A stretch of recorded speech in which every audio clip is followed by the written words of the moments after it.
Greetings everyone, it's Jeremy Sutton here from precisionprinciple.com, and today is day 7 of the intensive Ashtanga yoga course. Now, yesterday we got to the 8 limbs of yoga. That's Ashtanga. We have As is 8, Anga is limbs, so we have the 8 limbs. Now, yesterday I was quite exhausted, many days of 2 yoga sessions all day and 8-hour periods, and so I left out some key points when I got to 10 o'clock last night and filmed that video. So today I'd like to go back over all 8 limbs, just briefly recap the 3 that we did yesterday, and then move on to the new material that we covered today. So if you remember, the 8 limbs work in a hierarchical manner, and also they work in sort of concentric circles, we might say. The farthest out is the environment and our social community. Next, we have our kind of general relationship to ourself, our general character and disposition, as in, if there are people in the environment, how do I relate to them? That's the first one. The next one, I am a person that is in that environment, so that's the second one, the sort of next layer. Third is the body, the asana practice, and this is what most people think is all of yoga is the physical practices, but that's only the asana practice. The fourth branch is pranayama. This is the breathing and just energy more generally.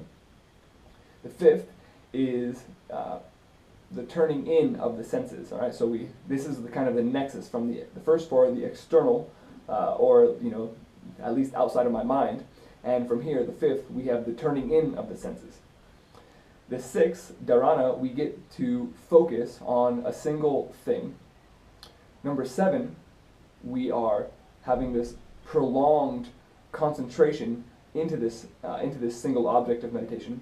And here we're talking about a lack of distractions where we're actually completely focused. And then 8, samadhi, is essentially the spiritual side of things. It's actual self-realization. It's perhaps the dissolution of the boundary between self and other. So let's go straight back into the beginning. The number 1 are the yamas.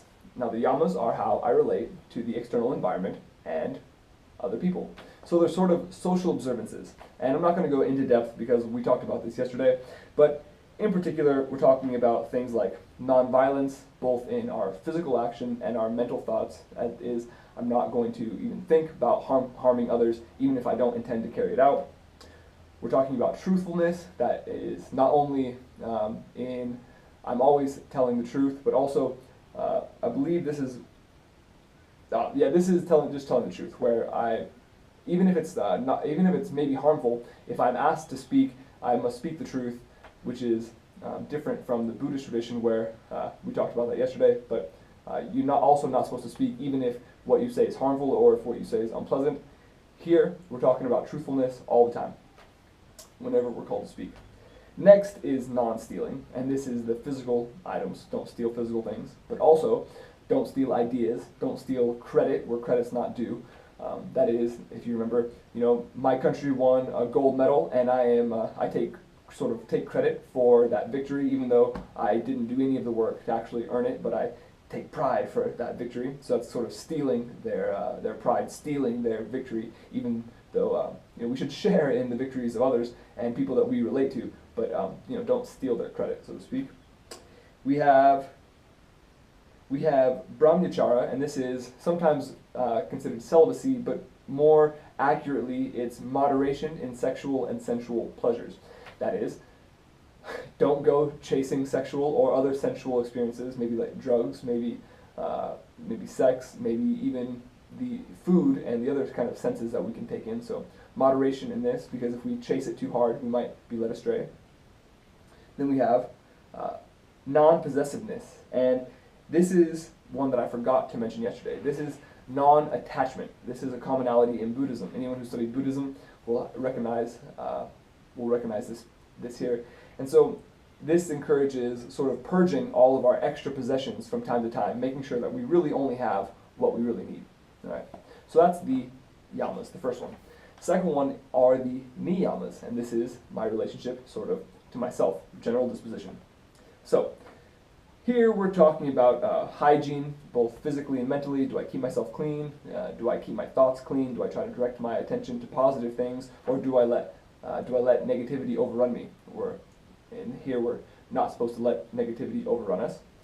So, next we have contentment, or just the being generally satisfied, being generally happy with the situation, regardless of what it is. Not letting my disposition be completely contingent on the external factors. If things aren't always going my way, I don't necessarily have to let that totally ruin everything about me. The Dalai Lama had a great example.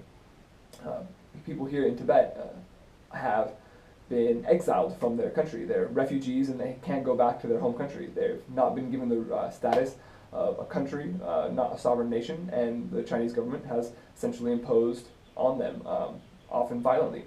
And when the Dalai Lama was asked, but doesn't it make you mad? Doesn't it make you just angry that they're doing this injustice to you so terribly and so obviously so? And the Dalai Lama responded with something along the lines of, they've already taken all this territory, they've taken so many of these physical possessions from me. Why would I then give them my own consciousness as well? This is the only thing that this is what I have left. Why would I also allow them to take my own happiness? So this is essentially the idea of contentment. We have tapa, which means to burn, but in particular it means self-discipline and austerity. That is, this when I have discipline, when I return to my practice day in, day out, even though it's difficult, it is hard, and it's a fire. It sort of burns. I'm holding that pose and it's burning, but it's really burning away the impurities, so that what I have left is clarity. So developing willpower and self-determination. And then we have self-study, which is essentially understanding about selfhood, understanding about the concept of I, the concept of ego, how that changes over time, and just understanding that general process, and thus how I might start to dissolve the illusions that are based on that false understanding. So just trying to understand what is the deal with this whole self thing. All right. Next we get to the asanas, and these are the physical poses of yoga. In particular, every pose in yoga ends with asana. So Trikonasana is like a side bend. Shavasana is the old last pose, where the corpse pose, laying on the ground. Adho Mukha Shavasana is the downward facing dog, but they all have asana because they're all poses. And this is only a very small percentage of the complete yoga theory. As it's mentioned before, Patanjali only dedicated 3 out of 195 of his sutras to the asanas, implying that perhaps the asanas, as far as relative importance, pertain to less than 1.5%, or about 1.5% of the total value of the yoga practice. So that's just important to keep in mind, because we tend to be pretty gymnast focused, we might say, when a lot of people in the West, where they go to yoga for specifically the physical training. And there's benefits to that for sure, but the point is that it's a lot more profound if you really dive into the experience itself. And these 8 limbs are kind of show you what you can be aware of and how you can make the practice go from just the physical practice to a more profound experience of all these other levels of awareness, from all the way out to all the way in. So that was what we reviewed yesterday. All right, so today, now we're getting into the other 5 branches. So the 4th branch is pranayama, also another popular branch here. And pranayama refers to mostly breathing. Prana is energy, and yama is stretching. So we're talking about stretching energy, stretching our breathing. And so a lot of the practices of pranayama have to do with extending our inhales, holding an in-breath in, or holding it out, and then extending the exhales. And this is important because breath is a key crux between our conscious mind and our subconscious mind, or between our thoughts and our autonomic nervous system.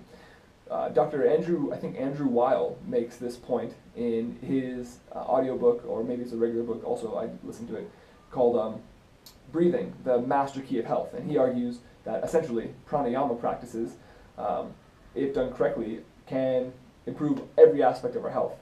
We get a good oxygen flow, then we help clean out a lot of our body, and also we can kind of control our stress and our hormone levels in a healthy way if we understand pranayama practices, including, let's say that I'm pretty tired and I want to pick up my energy. Well, there's practices that can kind of up the energy so that I'm more alert, more aware, and pranayama is perfect for that.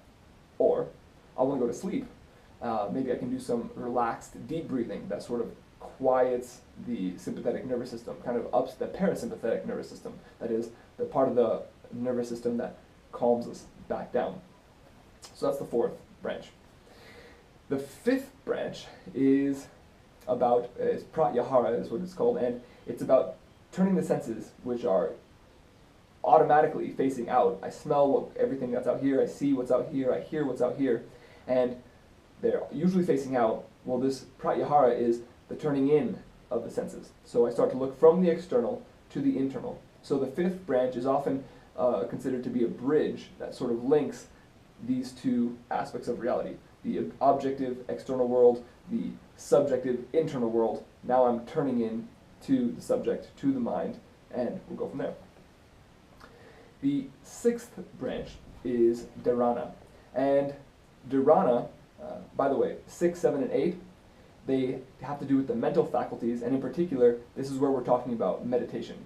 So really all of the practice of yoga is to prepare your body, prepare your mind for meditation so that you can have a chance to have self-realization or liberation or moksha or enlightenment or whatever word that you want to go with. So back to the sixth branch. Dharana is about single-pointed focus. So you'll notice that most meditation techniques have something to do with focusing on something. The most common and the easiest practice for meditation is simply a breath-focused meditation. Bring your attention to the nose, bring your attention to the throat, bring your attention to the belly as it goes in, rising, falling. If anybody's done a Vipassana style meditation, they'll be familiar with rising, falling for an extended period of time, going into days. Next, we have the seventh branch, and this is dhyana. And dhyana is an extension of this single-pointed focus. We might have this focus, maybe it's on a candle, maybe it's on the breath, whatever it is, but we still tend to have a lot of activity going on. Things keep distracting us. Well, if the sixth branch is about focus, then the seventh branch is maybe concentration. That is, focus with duration.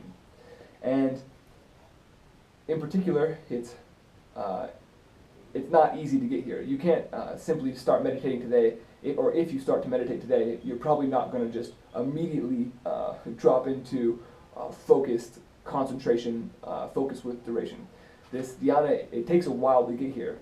Some people say that if you ever get here, you are a fairly accomplished meditator, because this is not necessarily very easy.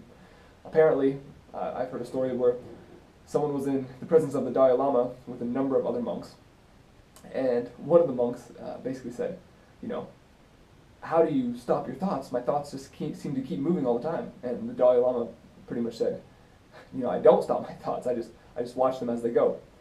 But sometimes when I get in that certain state, they do seem to quiet down. And so it's not easy, but you gotta kind of just stay with it, and eventually you can get there, we can get there. But it does take effort, it doesn't come easily, but that's the most satisfying goals in life are basically the ones that come with effort. If something's too easy, it's not that satisfying at the same time. So that's the seventh, kind of losing ourselves, sort of being completely focused without distractions, not necessarily losing ourselves. We're going to get to that in the next one, because that is the eighth. Samadhi. This is essentially, this is what some people might call the metaphorical crown chakra. This is realization. This is where we lose the boundary between self and other, where my sense of self dissolves into the pool, as if, if you have a cup of water and you and you have a dropper of food coloring. Let's pretend that I am this drop that's just dangling at the end of this food coloring, and I feel like, oh, well, I'm definitely separate from everything else. Well, boom, I drop that into the water, and pretty soon it diffuses. It has no more boundary. We can no longer find out where the food coloring begins and the water begins, because there's no distinction. Now we have dissolved the boundary, and when we metaphorically have that same experience where the self, the boundary between the self and the rest of the world, the objective cosmos, we lose that boundary. This is samadhi. This is basically the essence of yoga. But interesting enough, to some extent, we've probably all experienced this one time or another. For example, think about whatever your best hobby is, or your most enjoyable part of your life. Anytime that you're active in something, maybe it's music, maybe it's even a conversation, maybe it's, in some sense, maybe it's even a movie or reading a book, where all of a sudden time has been passing, and where did the time go? I'm not just reading the book, but there are no distractions. I forgot that I was reading the book because I was just sort of just drinking from the book, so to speak. I was so involved with the material, whatever it was, the story or the information, that I didn't even have a sense of myself. This is basically a flow state. This is basically whenever we are fully engaged with an activity and we no longer have that sense of self. We're not thinking, we're just in it. We're in the present. We're in the flow. We're in that peak state. That is, in essence, samadhi. So I'm told. But here in particular, we're talking about getting into that flow state, but all we're doing is simply being. All we're doing is simply existing.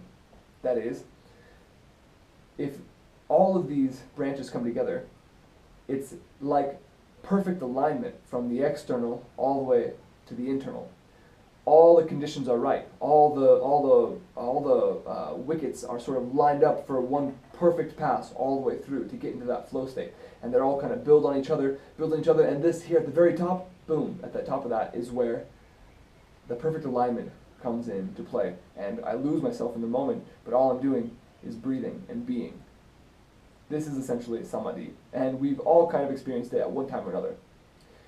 On a very practical note, the reason, or at least one of the reasons, that this meditation is so helpful in any area of our life is that if we can cultivate this style of focus, concentration, and sort of losing ourselves in the activity that's at hand, being fully engaged with the present, no matter what that entails, then we can do this in a number of other situations. So there's actually quite a few health benefits, for being able to be engaged so fully.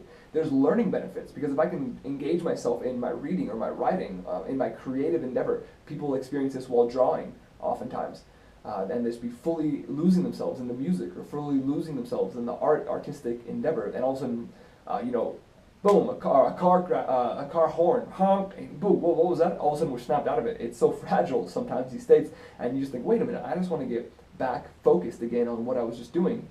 But then it takes a little bit of work, because now you're thinking about it again. Now you got the ego back involved. Oh man, what just happened? Oh, that horn, all these thoughts, all these words, all this sense of self floods right back into the picture. And it's hard to get back there. But the more that we go back there, the more we condition ourselves to be in these states, the more easily we can get into these states. So there's actually quite a practical benefit in our friendships, being fully engaged in conversation, being fully engaged in listening while people are speaking instead of just waiting for our turn to talk, and our personal health. When I feel emotions arising, just being present enough to sort of let those kind of go away, or just be aware that they're influencing me, and be aware enough that I don't have to necessarily be influenced by them. That in metaphorical terms, I can say, oh wait a minute, that's my lower self, that's my instinctual self, that's not my rational self, and that's certainly not my intuitive self. This isn't my highest value speaking here. This is sort of a basic urge that's driving me to move, and I don't have to necessarily listen to that if I don't want to. So those are the 8 limbs of yoga. sort of from the beginning to the end, from the external to the internal, and sort of creating alignment between those 8 items, those 8 aspects of our reality. And at any moment in life, we can look and identify those things. I could say, oh, what's in my environment right now? What is my relationship to myself right now? Am I content or am I not content? How's my posture? How's my breathing? Have I even thought about my breathing? Oh, well, as soon as you do, take a deep breath, back to the moment. I might think, oh, I can turn my senses in. I might say, oh, am I focused or am I scattered mind? Have I been engaged for a while? Can I develop this concentration over a prolonged period? And, can I lose myself in the moment? Now, if we're thinking about it like this, we're probably not losing ourselves in the moment. But we can work on it. Why not? Why am I being so distracted? Do I want to be distracted? Maybe I should try to focus and get more involved with what I'm doing. So these are the 8 limbs. And that's where we're going to leave it for today. So if you've been enjoying this information, enjoying these talks, I would encourage you to subscribe below. But in the meantime, keep learning, keep growing, and have a great day.